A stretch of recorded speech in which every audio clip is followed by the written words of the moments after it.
గత వైసీపీ ప్రభుత్వంలో ప్రతిపక్షంలో ఉన్న చంద్రబాబు నాయుడు, పవన్ కళ్యాణ్ విశాఖ స్టీల్ ప్లాంట్ ప్రైవేటీకరణను వ్యతిరేకించి సమ్మె చేసిన ఉద్యోగులకు అండగా నిలిచి ఇప్పుడు అధికారంలోకి రాగానే విశాఖ స్టీల్ ప్లాంట్ ప్రైవేటీకరణకు మద్దతు తెలపడం నీతిమాలిన పని అని, స్టీల్ ప్లాంట్ ఉద్యోగులను పూర్తిగా మోసం చేయడమేనని, తక్షణం వారి నిర్ణయాన్ని వెనక్కి తీసుకుని స్టీల్ ప్లాంట్ ఉద్యోగులకు న్యాయం చేయాలని బహుజన సమాజ్ పార్టీ పిఠాపురం నియోజకవర్గ ఇన్ఛార్జ్, కాకినాడ జిల్లా ప్రధాన కార్యదర్శి కండవిల్లి లోవరాజు డిమాండ్ చేశారు.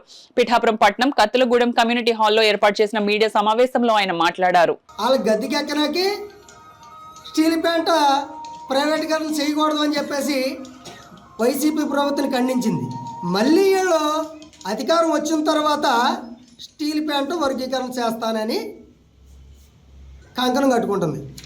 బహుజన్ సమాజ్ పార్టీ తరపు నుంచి రాష్ట్ర కమిటీ పిలుపు మేరకు ప్రతి నియోజకవర్గం, ప్రతి జిల్లా రాష్ట్ర వ్యాప్తంగా రేపు 1వ తారీఖుని వైజాగ్ స్టీల్ ప్లాంట్ దగ్గర భారీ ఎత్తు ధర్నా ఏంటంటే స్టీల్ ప్లాంట్ ఉక్కు, బహుజన్ లక్కు, స్టీల్ ప్లాంట్ ఉక్కు అంతిని. కాబట్టి ఇది ప్రైవేటీకరణ ఆపుకుంటారా, బహుజన్లు ఒక విధి విధానాలు చూపించాలనే దాని గురించి బహుజన్ సమాజ్ పార్టీ రాష్ట్ర కమిటీ మాయావతి గారు పిలుపునిచ్చారు.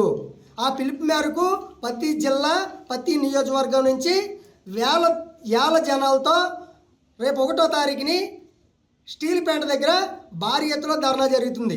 ఒకటే చెప్తున్నాం ఇప్పుడున్న గవర్నమెంట్కి, అయ్యా చంద్రబాబు నాయుడు గారు, డిప్యూటీ సీఎం గారు పవన్ కళ్యాణ్ గారు, నరేంద్ర మోడీ గారు ఏది చెప్తా చేయడం కాదు.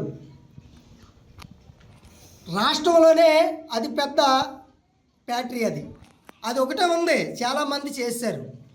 ఇది ప్రైవేటీకరణ చేయడం వల్ల ఎంతమంది నష్టపోతున్నారు అనేది డిప్యూటీ సీఎం గారు కూడా దీన్ని దృష్టిలో పెట్టుకుని ఆ ప్రైవేటీకరణ చేయకుండా ఆపాలని చెప్పేసి బహుజన్ సమాజ్ పార్టీ తరపు నుంచి మేము తెలియజేసుకుంటూ ఉన్నాం.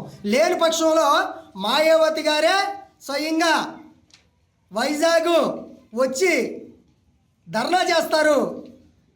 మొత్తం రాష్ట్ర వ్యాప్తంగా, దేశవ్యాప్తంగా మాయావతి గారికి సపోర్ట్ ఇస్తారని చెప్పేసి మేము ఇస్తామని చెప్పేసి ఈ మీడియా మిత్రుల ద్వారా తెలియజేసుకుంటాం.